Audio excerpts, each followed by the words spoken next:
রোজ রোজ একই রকম জলখাবার বা নাস্তা কারুরই খেতে ভালো লাগে না।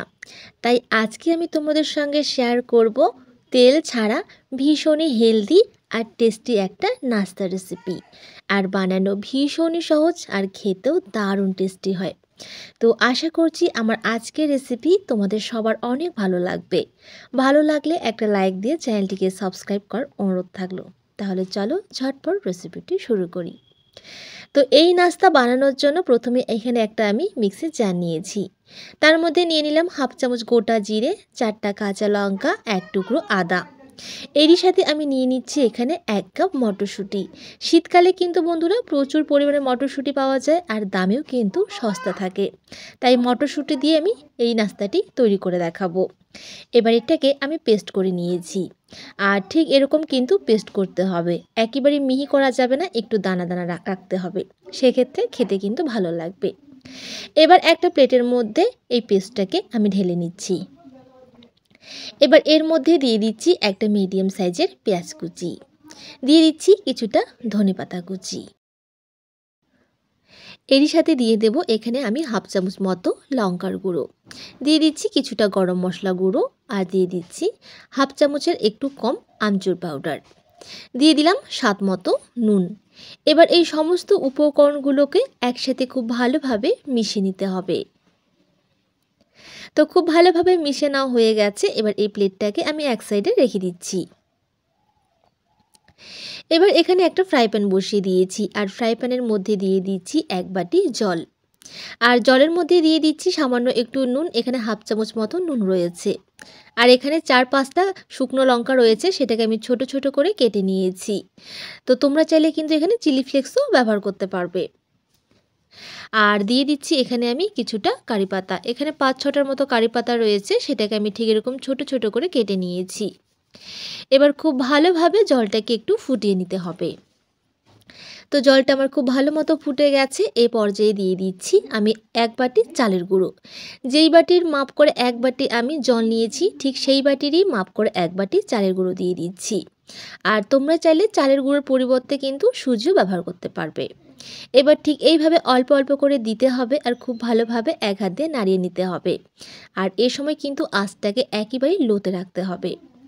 তো পুরো চালের গুঁড়িটাই আমি কিন্তু দিয়ে দিয়েছি, আর একেবারেই কিন্তু পুরোটা ঢেলে দেওয়া যাবে না, ঠিক এরকমভাবে অল্প অল্প করে দিতে হবে, আর এক হাত দিয়ে মিশিয়ে নিতে হবে। সেক্ষেত্রে কিন্তু কোনো রকম ডেলাভাব হবে না। এবার এটাকে 2 থেকে 3 মিনিট প্রায় আমি রান্না করে একটা ডোয়ের মতো তৈরি করে নেব।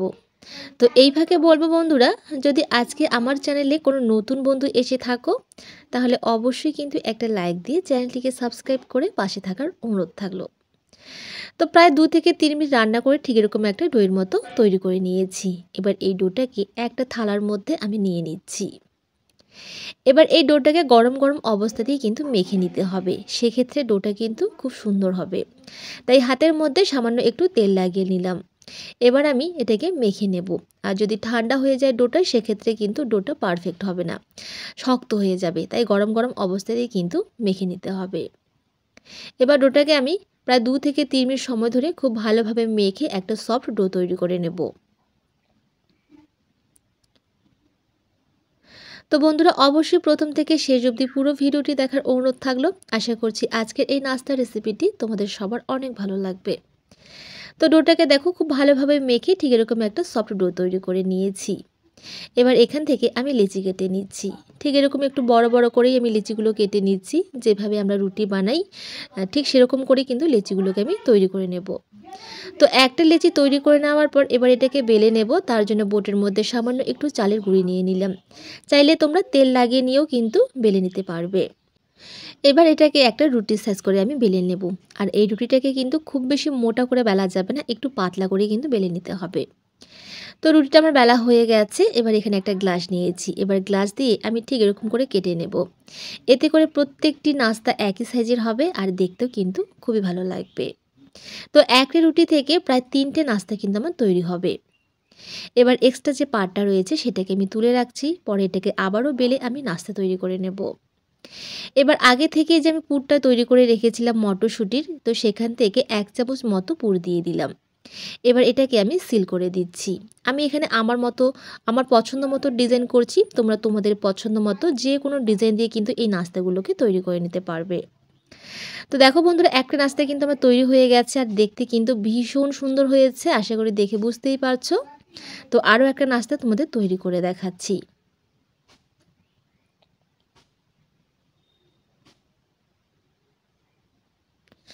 তো চলো একইভাবে সমস্ত নাস্তাগুলোকে এবার আমি তৈরি করে নেব। একইভাবে সমস্ত নাস্তাগুলোকে আমি তৈরি করে নিয়েছি আর দেখতে কিন্তু ভীষণ সুন্দর লাগছে। তো এগুলোকে ভাপ দিতে হবে। তার জন্য এখানে আমি একটা ফুটো গামলা নিয়ে নিয়েছি আর গামলার মধ্যে আগে থেকে কিছুটা আমি তেল ব্রাশ করে নিয়েছি।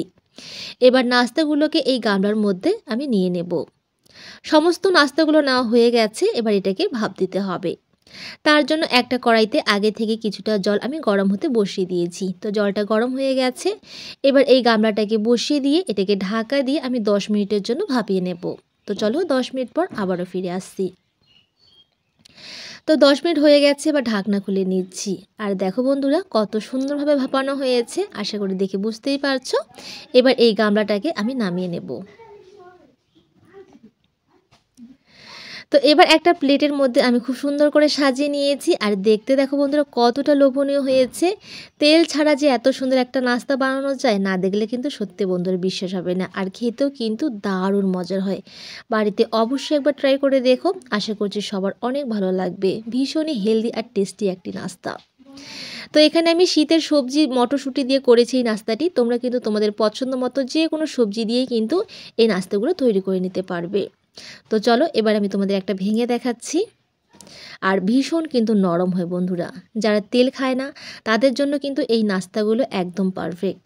তো অবশ্যই বাড়িতে ট্রাই করো আর আমাকে কমেন্টের মাধ্যমে জানিও যে তোমাদের খেতে কেমন লেগেছে। তোমরা কিন্তু এই নাস্তাগুলো যে কোনো সস বা যে কোনো চাটনির সাথে কিন্তু খেতে পারবে, বা তোমরা শুধু মুখেও কিন্তু খেতে পারবে, যেহেতু এখানে পুর দেওয়া রয়েছে। তো চলো আজকে এখানেই বিদায় নিচ্ছি। দেখা হচ্ছে পরের রেসিপিতে। সবাই খুব ভালো থেকো, সুস্থ থেকো, সাবধানে থেকো।